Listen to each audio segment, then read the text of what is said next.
പ്രിയപ്പെട്ട സുഹൃത്തുക്കളെ, ഇക്കഴിഞ്ഞ ഏപ്രിൽ 9 നടന്ന ചരിത്ര പ്രധാനമായിട്ടുള്ള തെരഞ്ഞെടുപ്പിൽ കേരളത്തിലെ ഏറ്റവും വലിയ പാർട്ടിയായിട്ടുള്ള CPM നേതൃത്വം കൊടുക്കുന്ന ഇടതുപക്ഷ ജനാധിപത്യ മുന്നണി ചരിത്രത്തിൽ ഉണ്ടായിട്ടില്ലാത്ത അത്ര വലിയ ദയനീയമായിട്ടുള്ള പരാജയത്തിലേക്ക് കൂപ്പുകുത്തിയത് നമുക്കറിയാമല്ലോ. നമുക്കറിയാമല്ലോ, 2001 ഇതാണ് ഇതിനു മുമ്പ് വലിയ പരാജയം ഉണ്ടായിരുന്നു. 99 സീറ്റായിരുന്നു UDF, അന്ന് 47 സീറ്റ് LDFിനുണ്ടായിരുന്നു. എന്നാൽ ഇപ്പോൾ എല്ലാം കൂടെ 34-35 സീറ്റേ ഉള്ളൂ. 2021 64 MLA-മാരുണ്ടായിരുന്നെങ്കിൽ ഇപ്പം 29 MLA-മാരേ ഉള്ളൂ. പല ജില്ലകളിലും CPM-ന് MLA-മാരില്ല. കാസർഗോഡ് MLA ഇല്ല, വയനാട് MLA ഇല്ല, മലപ്പുറത്ത് MLA ഇല്ല, എറണാകുളത്ത് MLA ഇല്ല, കോട്ടയത്ത് MLA ഇല്ല, ഇടുക്കിയിൽ MLA ഇല്ല. അങ്ങനെ പല ജില്ലകളിൽ നിന്നും CPM ഇടതുപക്ഷം CPM ഒക്കെ അപ്രത്യക്ഷമായിരിക്കുന്നു. ഏതാണ്ട് 29 MLA-മാരുമായിട്ട് ചുരുങ്ങി ഒരു എല്ലും തൊലിയുമായിട്ടുള്ള മെലിഞ്ഞ ഒരു CPM-ആയി ഇന്ന് CPM ചുരുങ്ങി ഒതുങ്ങിയിരിക്കുകയാണ്. ഈ ദയനീയമായിട്ടുള്ള പരാജയം നേരിടുന്ന CPM അവരുടെ അണികളിൽ നിന്ന് അതിരൂക്ഷമായിട്ടുള്ള എതിർപ്പുകൾക്ക്, രോഷത്തിനും പ്രതിഷേധത്തിനും ഇന്ന് വിധേയരായിക്കൊണ്ടിരിക്കുകയാണ്. CPM-ൻ്റെ അണികൾ വിമർശിക്കുന്നത് നമുക്കറിയാം, പക്ഷെ അവർ ലക്കും ലഗാനും ഇല്ലാതെ വിമർശിക്കുന്നത് നമ്മൾ കേട്ടിട്ടില്ല ഇതുവരെ. എന്നാൽ ഒരു ബെല്ലും ബ്രേക്കും ഇല്ലാതെ CPM-ൻ്റെ അണികൾ CPM-ൻ്റെ നേതൃത്വത്തെ വിമർശിക്കുന്നത് നമ്മളിപ്പോൾ കണ്ടുകൊണ്ടിരിക്കുക സുഹൃത്തുക്കളെ. യഥാർത്ഥത്തിൽ CPM-നോടുള്ള രോഷവും പ്രതിഷേധവും അണികൾക്ക് എത്രമാത്രം ഉണ്ടായിരുന്നു എന്നുള്ളതിന് തെളിവാണ് പയ്യന്നൂർ, തെളിവാണ് തളിപ്പറമ്പ്, മട്ടന്നൂർ, ധർമ്മടം, പേരാമ്പ്ര, എന്തിന് മുഹമ്മദ് റിയാസ് ജയിച്ചു എന്ന് പറഞ്ഞിട്ടുള്ള ബേപ്പൂര്, ഇങ്ങോട്ട് വന്നു കഴിഞ്ഞാൽ മലപ്പുറത്തെ പൊന്നാനി, ഇടുക്കിയിലെ ഉടുമ്പൻചോല മുതൽ തിരുവനന്തപുരത്തെ വാമനപുരം വരെ CPM-ന് മഹാഭൂരിപക്ഷമുള്ള പതിറ്റാണ്ടുകളോളം CPM കയ്യിൽ വെച്ചിരുന്ന പാർട്ടി കോട്ടകളിലെല്ലാം, തൃക്കരിപ്പൂരും ഉൾപ്പെടെയുള്ള സ്ഥലങ്ങളിൽ CPM-നെ തകർത്ത് തരിപ്പണമാക്കി കാലെ പിടിച്ച് തറയിലടിച്ച് കളഞ്ഞു CPM-ൻ്റെ അണികൾ. പയ്യന്നൂരിലൊരു പാവപ്പെട്ട മനുഷ്യൻ V. കുഞ്ഞികൃഷ്ണൻ ഒരു ഖദർ ഷർട്ടുമിട്ട് ഇറങ്ങി നടന്നു. വോട്ട് പിടിക്കാൻ പോലും 10 ആളുകൾ V. കുഞ്ഞികൃഷ്ണൻ്റെ കൂടെ ഉണ്ടായിരുന്നില്ല.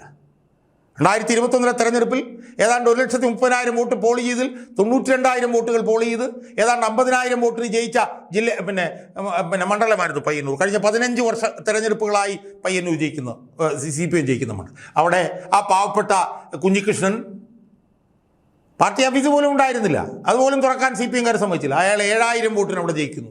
അതിനപ്പുറത്ത് തൃക്കരിപ്പൂര്, അവിടെയും 10-15 തെരഞ്ഞെടുപ്പായി CPM ജയിക്കുന്ന സ്ഥലം, 10,000-കണക്കിന് വോട്ടുകൾക്ക് ജയിക്കുന്ന സ്ഥലത്ത് പാലക്കാട് നിന്ന് ചെന്ന് മത്സരിച്ച BJP-യിൽ നിന്ന് മാസങ്ങൾക്ക് മുമ്പ് വന്ന ഒരു സന്ദീപ് വാര്യർ എന്ന് പറഞ്ഞൊരു ചെറുപ്പക്കാരൻ അവിടെ ജയിക്കുന്നു. അങ്ങനെ CPM-ൻ്റെ അണികൾ രണ്ട് മുഖമടച്ചും അടി കൊടുത്ത് CPM-നെ മൂലക്കിരുത്തിയ ഒരു തെരഞ്ഞെടുപ്പാണ് നമ്മൾ കണ്ടത്. ആ തെരഞ്ഞെടുപ്പ് പരാജയത്തിന് ശേഷം അതിരൂക്ഷമായിട്ടുള്ള വിമർശനങ്ങൾക്ക് പാർട്ടി അണികൾ വിധേയരാക്കിയതിൽ ഏറ്റവും പ്രധാനപ്പെട്ട ആൾ പിണറായി വിജയനായിരുന്നു. പിണറായി വിജയനായിട്ടുള്ള രോഷവും പ്രതിഷേധവും ഇപ്പോഴും അണികൾക്ക് തീർന്നിട്ടില്ല. പക്ഷേ ആ പിണറായി വിജയനെ വീണ്ടും പ്രതിപക്ഷ നേതാവായി തെരഞ്ഞെടുത്തു communist party of India Marxist. ഓർക്കണം, CPM-നെ ഈ തോൽവിയിലേക്ക് നയിച്ചതിൽ ഏറ്റവും വലിയ പങ്ക്, ഏറ്റവും പ്രധാനപ്പെട്ട പങ്ക്, CPM-നെ ഈ കോലത്തിലാക്കിയതിൽ ഏറ്റവും പ്രധാനപ്പെട്ട ഉത്തരവാദി ആയി കേരളത്തിലെ ലക്ഷക്കണക്കിന് പാർട്ടി അണികൾ എടുത്തുയർത്തി കാണിച്ച പിണറായി വിജയനെ പ്രതിപക്ഷ നേതാവായി വീണ്ടും തെരഞ്ഞെടുത്ത പാർട്ടിയുടെ ചില നേതാക്കന്മാർ,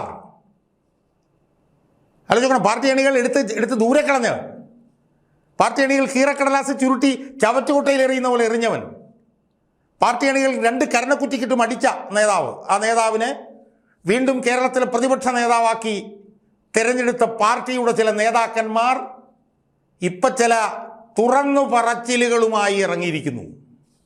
എനിക്ക് സൂചിപ്പിക്കാനുള്ളത്, കുടിച്ച വെള്ളത്തിൽ പോലും ഇവന്മാരെ വിശ്വസിക്കരുത് എന്നാണ്. കുടിച്ച വെള്ളത്തിൽ പോലും.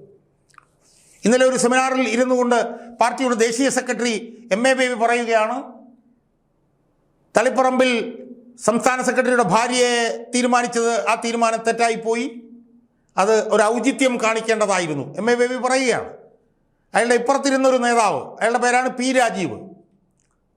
നല്ല വിലയുള്ള വളവളാന്നുള്ള ഷർട്ടൊക്കെ ഇട്ടിട്ട് അയാൾ പറയുകയാണ് ആ തീരുമാനം തെറ്റിപ്പോയി, വെള്ളാപ്പള്ളിയുടെ തീരുമാനം തെറ്റിപ്പോയി, ഫ്ലക്സ് അടിച്ചത് തെറ്റിപ്പോയി, അത് തെറ്റിപ്പോയി, ഇത് തെറ്റിപ്പോയി, അതെല്ലാം പാർട്ടി വിലയിരുത്തിയിട്ടുണ്ടെന്നൊക്കെ പറഞ്ഞിട്ട് വലിയ തുറന്നു പറച്ചിലുമായി ബേബിയും രാജീവിനെ പോലുള്ള ഈ മൂന്നാം കിട നേതാക്കന്മാർ ഇറങ്ങിയിരിക്കുകയാണ് സുഹൃത്തുക്കളെ. നമ്മളൊന്ന് ആലോചിച്ച് നോക്ക്.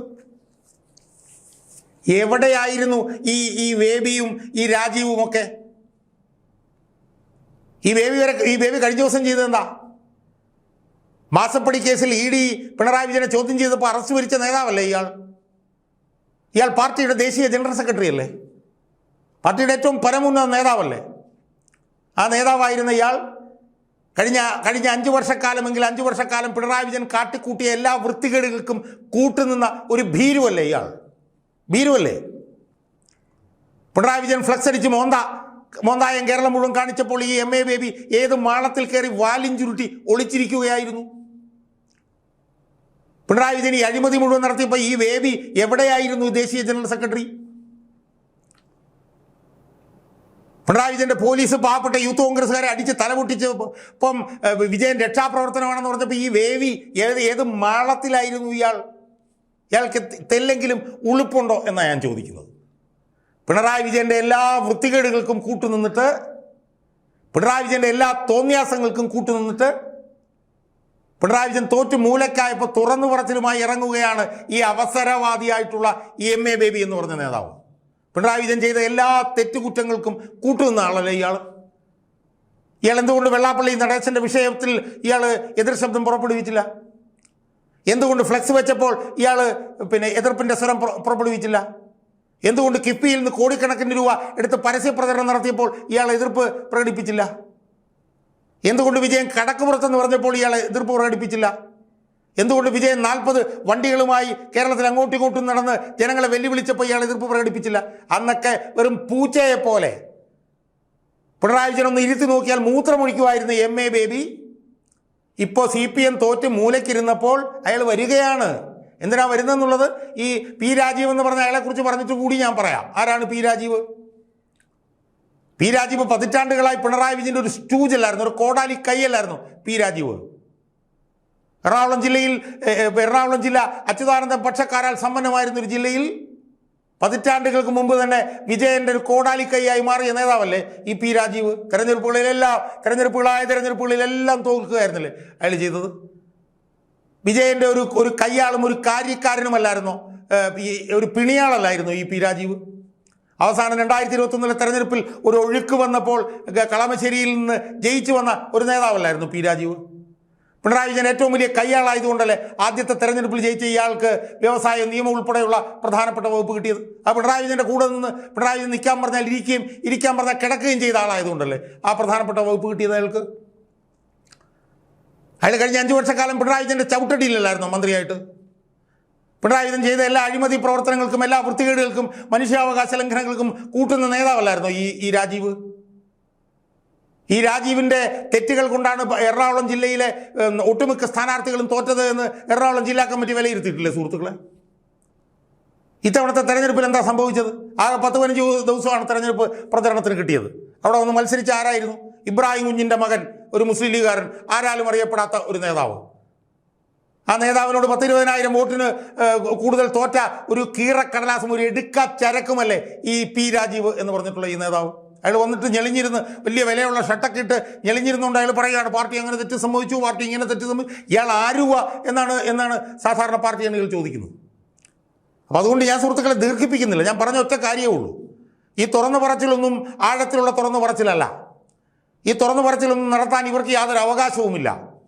ഈ പാർട്ടി ഈ കോലത്തിലെത്തിയതിൽ, പാർട്ടി ഒരു പേക്കോലമായി മാറിയതിൽ, പാർട്ടി 64 MLA-മാരിൽ നിന്ന് 29 MLA-മാരായിട്ട് പാർട്ടി തകർന്നിട്ടുണ്ടെങ്കിൽ, ചുവപ്പ് കോട്ടയിൽ മുഴുവൻ UDF ജയിച്ചിട്ടുണ്ടെങ്കിൽ, പല ജില്ലകളിൽ നിന്നും CPM അപ്രത്യക്ഷമായിട്ടുണ്ടെങ്കിൽ, അതിന് വിജയനോളവും ഗോവിന്ദനോളവും ഉത്തരവാദിത്വമില്ലെങ്കിലും നല്ല തോതിൽ ഉത്തരവാദികളാണ് ഈ ബേബിയും ഈ രാജീവും എന്ന് നമ്മൾ മനസ്സിലാക്കണം എന്നാണ് എനിക്ക് സൂചിപ്പിക്കാറുള്ളത്.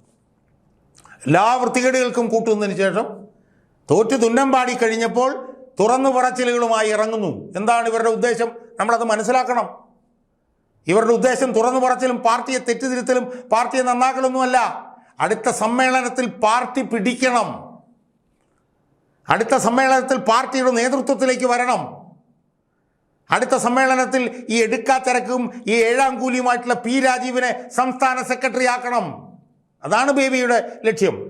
അതിനാണ് ബേബിയും രാജീവുമൊക്കെ ഈ പിന്നെ തുറന്നു പറച്ചിലുകളുമായി ഇറങ്ങിയിരിക്കുന്നത്. എന്നാൽ പാർട്ടി അണികൾ ഇവരെ കുടിച്ച വെള്ളത്തിൽ വിശ്വസിക്കില്ല എന്നിവർ മനസ്സിലാക്കണം. കാരണം വിജയൻ ഈ തരം വൃത്തികേടുകളെല്ലാം ചെയ്യുന്നതിന് ഏറ്റവും പ്രധാനമായി കൂട്ടുന്ന ആൾ ദേശീയ ജനറൽ സെക്രട്ടറി അല്ലേ? അയാൾ എതിർത്തിരുന്നെങ്കിൽ വിജയൻ ഈ വൃത്തികേട് കാണിക്കുമായിരുന്നോ? അയാൾ ഏതെങ്കിലും ഒരു തീരുമാനം വിജയൻ തെറ്റ് ചെയ്തപ്പോൾ തെറ്റാണെന്ന് പറഞ്ഞിട്ടുണ്ടോ?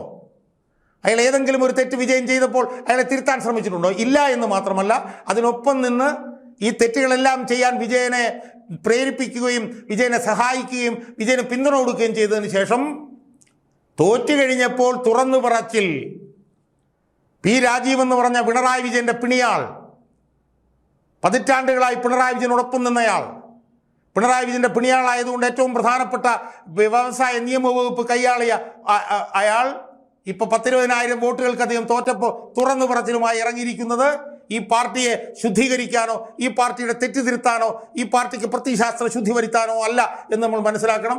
അത് പാർട്ടി നേതൃത്വം പിടിക്കാൻ വേണ്ടിയിട്ടാണ്, പാർട്ടിയിൽ അധികാരത്തിലേക്ക് വരാൻ വേണ്ടിയിട്ടാണ് എന്നുള്ളത് പാർട്ടി അണികൾക്കറിയാം എന്ന് മാത്രമേ എനിക്ക് സൂചിപ്പിക്കാനുള്ളൂ. അതുകൊണ്ട് ഈ തുറന്നു പറച്ചിലുകളിലൊന്നും പാർട്ടി അണികൾ ആ കെണിയിലൊന്നും വീഴില്ല എന്നാണ് ഒരു കമ്മ്യൂണിസ്റ്റുകാരനായിട്ടുള്ള ഞാൻ വിശ്വസിക്കുന്നത്.